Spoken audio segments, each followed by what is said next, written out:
Hello বন্ধুরা, দেখুন আমাদের যে পূর্ব বর্ধমানের এই শিবের মন্দির। এখানে পূর্ব বর্ধমানে যে শিবের মন্দির, এটা হচ্ছে 108টা মন্দির আছে এখানে। শিবের বিভিন্ন নামে 108টা নামে 108টা মন্দির। তা আমরা আজ তারকেশ্বরের থেকে এসে সোজা এই শিবের মন্দিরে এখানে আমাদের বাসটা থামালো। আমরা ঘুরতে বেরিয়েছি। দেখুন রোশনি সব মন্দিরে ঘুরে ঘুরে সবগুলো বলছে, বাবা আমি সব মন্দিরে ঘুরবো, দেখবো। তো সব মন্দির দেখছে, আমাকে বলছে তুমি আমার সঙ্গে থাকো। ওই দেখুন সব মন্দিরেও ঘুরছে, দেখছে, আমাকেও দেখাচ্ছে। ও বলছে আমাকে যে এই দেখো শিব, এটা এটা এরকম দেখতে, ওইটা কেন এরকম, আমাকে জিজ্ঞেস করছে অনেক কথা।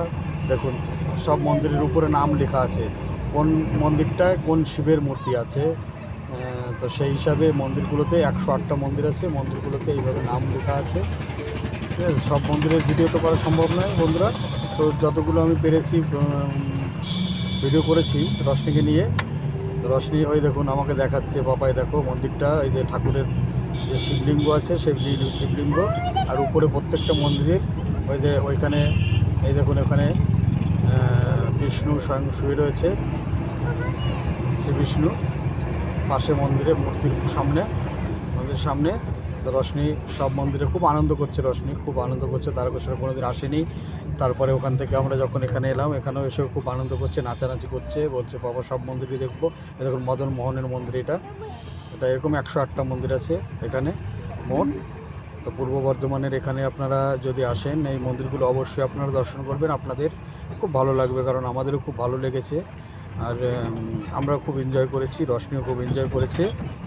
আপনাদের নিশ্চয়ই আপনাদেরও ভালো লাগবে। এই দেখুন সব মন্দিরগুলোর উপরে একটা একটা শিবের কত নাম ছিল। এই যে চতুর্ভুজা, আগে একটা দেখালাম মদন মোহন। আমি সবগুলোতে তুলতে পারিনি যদিও, কিন্তু যেগুলো এই করেছি তুলতে পেরেছি তুলেছি।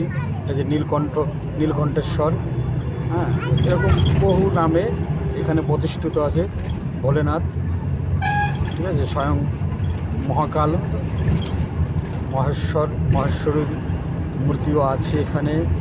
আপনাদের অবশ্যই ভালো লাগবে, আপনারা আসবেন একবার হলেও এই ঠাকুরের দর্শন, এই মন্দিরগুলোর দর্শন করবেন। এই যে নাদরূপী, তো এগুলো আপনারা দেখবেন।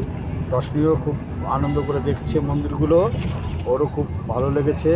ও বলছে বাবা আবার আসবো। ঠিক আছে, তো আমাদের যে বাসটায় আমরা এসেছি, আমাদের 4 দিনের এই ট্যুর। তো আজ আমাদের দ্বিতীয় দিনে এখানে আমরা এসেছি। এখান থেকে আমরা যাব সোজা বক্রেশ্বরের যে মায়ের যে ত্রিনয়নীর মূর্তি আছে, সেখানে যাব। সেখানের ফটো ভিডিও আপনাদের দেখাবো। তো তার আগে আপনারা দেখুন এই 108টা মন্দিরের এই যে মহেশ্বরীর মূর্তি। এখানে এসে রশনি দাঁড়িয়ে পড়েছে, বলছে বাবা এই ফটোটা তোলো। এখান থেকে মহেশ্বরী এখানে প্রতিষ্ঠিত, ফটোটাও তুললাম। আপনাদের ভালো লাগলে একটা লাইক ও সাবস্ক্রাইব করে দেবেন।